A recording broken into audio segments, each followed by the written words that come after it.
Baik, tema yang akan kita bahas pada kesempatan kali ini adalah sisi positif stres. Mungkin ada yang ketika mendengar topik yang barusan saya katakan, ada yang langsung heran ya, loh, mosok sisi positif stres ya, gitu. Jadi teman-teman, kalau Anda pernah mendengar istilah nggodok wedang ya, nggodok wedang itu istilah dalam bahasa Jawa artinya merebus air. Tapi ternyata wedang itu adalah air yang sudah dimasak. Kok godok wedang? Artinya merebus air yang sudah direbus. Itu sebenarnya kan keliru ya. Tapi sudah terlanjur diucapkan begitu. Nah, sama seperti stres. Jadi kata stres ini sudah terlanjur di masyarakat dipahami sebagai sesuatu yang murni hanya negatif saja. Padahal sejatinya stres ini juga ada sisi positifnya. Ingat teman-teman, segala sesuatu di alam semesta selalu ada plus dan min. Ya, selalu ada plus dan min. Lampu itu kalau nggak ada plus dan min ya nggak bisa menyala kan. Nah, jadi itulah kehidupan. Nah, kenapa sih kok stres ada sisi lain, teman-teman? Jadi stres ini kan bahasa sederhananya kalau kita terjemahkan secara bahasa itu artinya tekanan ya, stres, tekanan. Kenapa sih tidak semua tekanan berdampak jelek? Karena kalau kita lihat keseharian kita ya, dalam keadaan tertentu, dalam kondisi tertekan, bukankah kita mampu mengeluarkan kemampuan yang tidak biasa? Misalnya, saya pernah nonton di televisi ada seorang ibu-ibu yang yang kecelakaan, kemudian bayinya ini dalam kondisi bahaya ya, tertindih oleh di dalam mobil itu, dan untuk mengeluarkan si bayi, si ibu harus mengangkat beban yang sangat berat. Nah, anehnya dalam keadaan itu si ibu ini bisa melakukannya. Tapi dalam kesempatan biasa, belum tentu loh bisa melakukannya. Contoh sederhana, misalkan Anda sedang biasa jalan gitu, dan Anda bukan seorang pelari. Tiba-tiba Anda dikejar oleh anjing. Di saat seperti itu bisa saja loh Anda mampu berlari lebih cepat berlipat-lipat dari biasanya.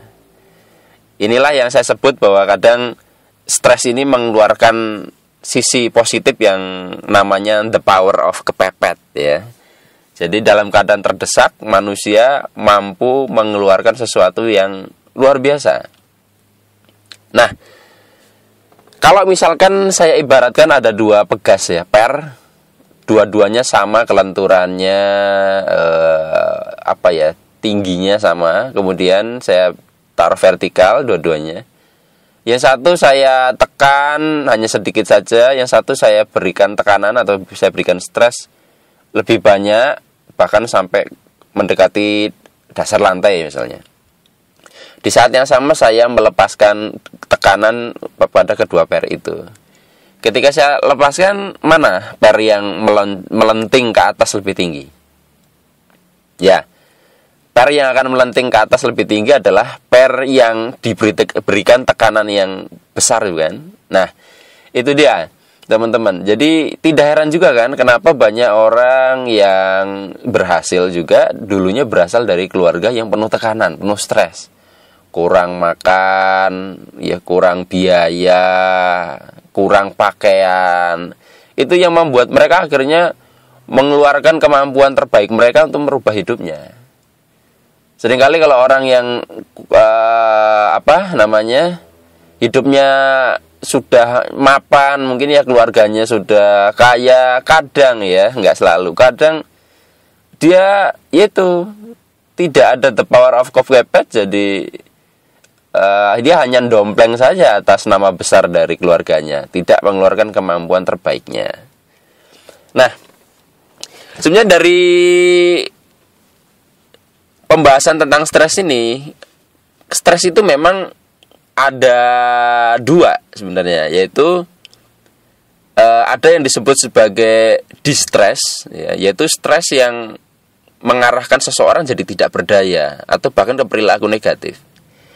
Kemudian ada yang namanya eustress. Eustress itu adalah stres yang memberikan hasil atau yang membuat seseorang jadi berdaya atau positif. Ini yang kita bahas tadi. Jadi kalau misalkan ada orang tertekan, kena masalah, kemudian dia bunuh diri, kemudian dia mengkonsumsi obat-obat terlarang, itu adalah distress. Artinya stres yang membuat dia tidak berdaya. Sementara eustress itu kalau misalkan seseorang dengan bermacam-macam problematika kehidupan mampu membuat dia justru berprestasi dengan sangat luar biasa. Itu yang namanya eustress. Jadi pada dasarnya stres itu sendiri netral, ya. Sebuah tekanan itu netral, dan itu bisa membuat seseorang jadi berdaya atau tidak. Jadi kembali ke orangnya itu sendiri. Nah, jadi kalau teman-teman belum pernah mendengar, ada istilah coping, ya. Coping ini adalah kemampuan seseorang dalam mengelola stres. Jadi kalau seseorang copingnya nih, ya, kapasitas copingnya ini bagus, sering dilatih, maka dia akan membuat stres ini justru menjadi sebuah kekuatan bagi dirinya, bukan malah membuat tidak berdaya. Ini karena latihan. Jadi mekanisme coping ini dilatih. Latihannya di mana? Ya saat kita hidup ini. Ya remah-remah kecilnya, contohnya ketika Anda mau ujian sekolah, Anda disuruh maju ke depan, ada tugas suruh presentasi, mau ujian nasional, ujian skripsi, itu sebenarnya remah-remah melatih mekanisme coping. Jadi kalau ada yang bilang, Pak saya sekolah kok nggak dapat apa-apa, ya ijazahnya nggak dipakai. Ya mungkin ijazahnya nggak dipakai, tetapi proses di dalam sekolah itu yang melatih mekanisme coping Anda sudah terbiasa dengan tekanan, menjadi meluas, menjadi kuat. Sehingga suatu saat ketika ada stres yang lebih besar dalam kehidupan bermasyarakat, Anda jadi lebih mampu untuk mengarahkannya jadi eustress. Nah, stres ini menjadi penting juga terkait dengan begini. Banyak orang jadi tidak berdaya itu terjebak untuk menanyakan caranya. Pak, kalau begini caranya gimana? Kalau gitu caranya gimana? Pernah ada satu yang nanya, Pak, kalau misalkan kita ingin bahagia itu gimana? Mengelola pikiran dan emosi, caranya bagaimana? Sudah saya kasih caranya, ditanyakan lagi, caranya gimana? Terus supaya ini caranya gimana? Nggak ada habisnya, teman-teman. Dan kalau misalkan saya juga tidak, ya beberapa kali lah ketemu dengan orang yang sudah ikut pelatihan sana sini, ikut belajar teknik ini itu, akhirnya ya tidak mengubah hidupnya. Kenapa? Tidak diaplikasikan. Nah, untuk menjadi seorang praktisi, ya, ini ada dimensi yang penting terkait dengan stres. Jadi saya pernah singgung ini sedikit di rekaman sebelumnya, saya lupa di topik apa. Jadi ada dimensi how dan ada dimensi why. How itu tentang bagaimana caranya. Why itu tentang kenapa. Why, kenapa alasannya. Alasan bukan alasan kita ini ya ngeles ya, bukan. Alasan itu sesuatu yang mendorong kita tuh apa. Nah, ini butuh stres. Stres itu untuk mengaktifkan why ini. Karena kalau why-nya tidak tersentuh, maka segala how ini percuma. Misal, ini contoh yang sederhana. Anda sudah tahu caranya mandi, cara mandi yang efektif, cara mandi yang jos, ya. Kemudian pernah nggak Anda pas saat hari Minggu atau apa ya libur, Anda dari pagi sampai sore nggak mandi-mandi kan? Pertanyaannya, apakah karena nggak tahu caranya mandi? Tahu. bahkan sangat ahli. Kenapa? Kok tidak mandi-mandi? Karena Anda belum menemukan alasan untuk mandi. Iya kan? Coba kalau badannya sudah mulai gatal-gatal ya, atau tiba-tiba ada tamu atau pasangan Anda datang ya, calon istri Anda datang, ada sebuah tekanan ya, ada sebuah stres dan akhirnya menggugah Anda keluar untuk melakukan gitu loh. Nah, saya coba kalau orang bikin skripsi itu bisa berapa lama contohnya? Yang lain nih. Cukup lama loh ya. Saya bisa menyelesaikan skripsi saya 14 hari. Plus saya bantu sekitar 5 orang teman saya yang terancam DO, mereka udah hopeless. Makanya saya kasihan, saya bantu. Saya hanya bantu untuk menganalisa data statistiknya aja sih. Dalam 14 hari saya bantu orang lain plus diri saya sendiri. Kenapa? Saat itu saya sudah terancam DO. Saya kuliah 8 tahun lebih.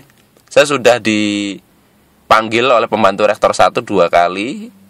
Jadi saya harus lulus. Disitulah sebuah stres kan. Saya diancam DO tanggal 1 tanggal 1 apa? 1 Oktober. Jadi saya waktu itu lulus tanggal 30 September. Ya, terjadi gerakan September 30, teman-teman. Ya itu karena harus lulus. Gimana caranya? Urusan belakangan. Pokoknya just do it. Lakukan dulu yang bisa dilakukan sekarang. Itu dia.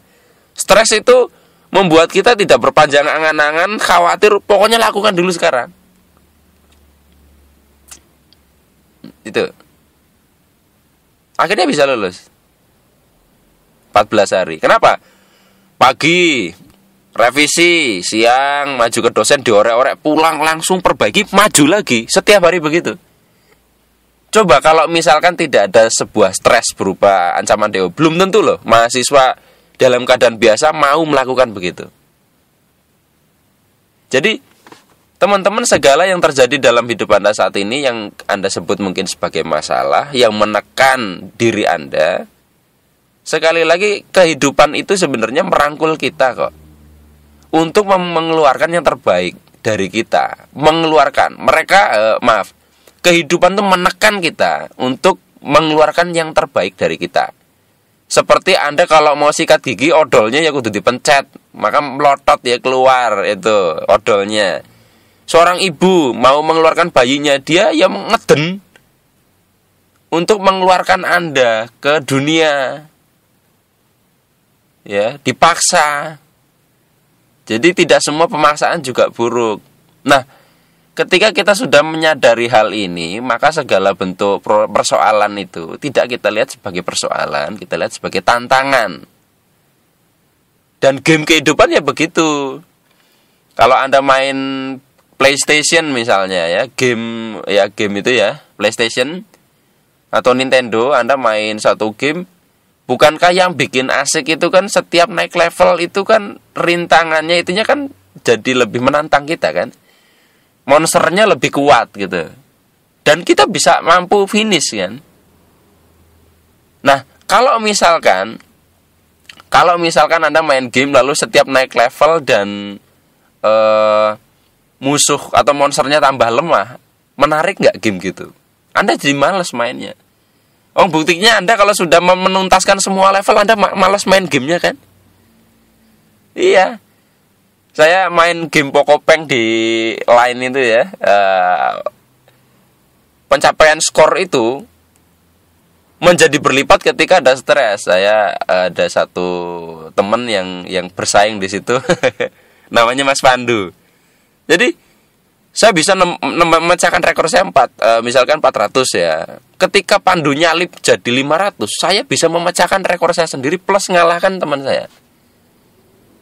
Jadi kadang kita butuh stres untuk itu tadi, bahkan melampaui rekor yang kita buat sendiri. Nah, teman-teman, yuk kita sama-sama ubah sudut pandang kita tentang kehidupan, tentang apa yang disebut masalah. Ya, namanya skripsi itu bukankah selesai bisa dibikin karena di depannya ada perumusan masalah. Kalau nggak ada masalahnya apa bisa bikin skripsi dan bisa lulus? Jadi masalah itu sebenarnya adalah suatu mekanisme kehidupan untuk memberikan tekanan kepada kita dengan harapan kita mampu mengubah itu untuk mengeluarkan sesuatu yang terbaik dari dalam diri. Jika saat ini masalah tersebut malah membuat Anda tidak berdaya, cek lagi.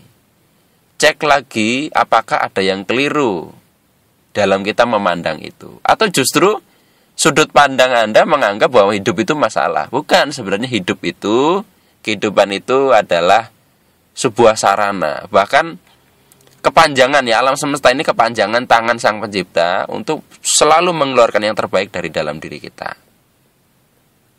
Itulah stres. Jadi sisi positif dari stres adalah untuk mengeluarkan yang terdahsyat dari dalam diri kita masing-masing.